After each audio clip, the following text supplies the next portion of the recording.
Alright, so this is my sweet little program. So it takes all of my hideously pre-labeled files. I have really insane naming. And so I basically name it like model, the size, the number, kind of like skew, firmness, and a color. And then you can toss in some other weird stuff in there if you want. But anyway, I have like bajillions of folders of this.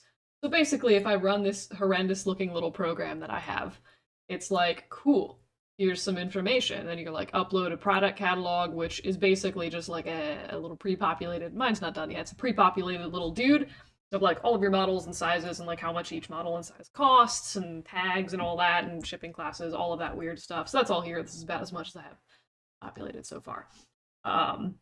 Hate setting that up, it's very boring.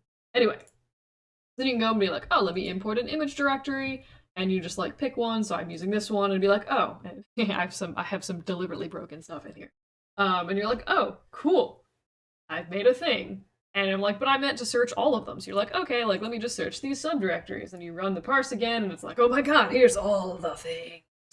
So basically, it yells at you for a few different things. It'll yell at you if either this like model is not listed in here, and most of mine are not because I have not finished my catalog yet.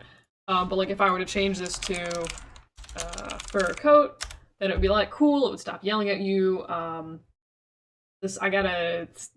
need to make rolling changes. Later problems. It'll yell at you if the number is wrong. Like this, I think was input incorrectly. So basically, I just have to go through and like put that as something else. It yells at you if you mark it as a flop and it's like, oh, you need a description for that. So you'd be like, reason, cool, and then presumably if you're flopping it, you should also discount it. So it'll like highlight that until you put a number in. It'll highlight any prices that are 0, and 0 is sort of like the error value for that. So you can either enter that manually or just like fix your naming and all of that stuff. But it's populated like the tags and my shipping classes for at least the ones it knows what to do with. And a bunch of other stuff and does some stuff and descriptions. Here's my giant image strings. It'll also go through and yell at you if if you have basically duplicate skews or numbers. So in this case, it's checking for the size and the eyeballs or whatever, not the eyeballs.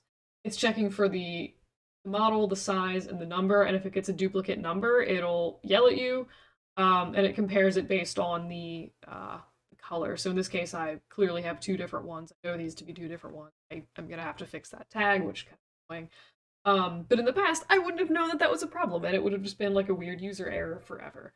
Oh, that's fun. So it's gonna go through and like flag a bunch of crap like that, and then like when you're done with whatever, you can be like, oh, like let me export this, and this is my CSV that works for me personally. So I'm just gonna export this as thing 3, and then if we look at thing 3, wherever that is, you'll see this giant mess of awfulness. But basically, I can take this and import it directly into WooCommerce with a plugin that I have, and I will need to do almost no work for this, and it's super super sweet. I'm very excited. There's some things I can do to make this better, but this is usable for a drop. So I'm going to go ahead and finish my product photography and actually get a drop together like a real person. So, peace, y'all. Have a good night.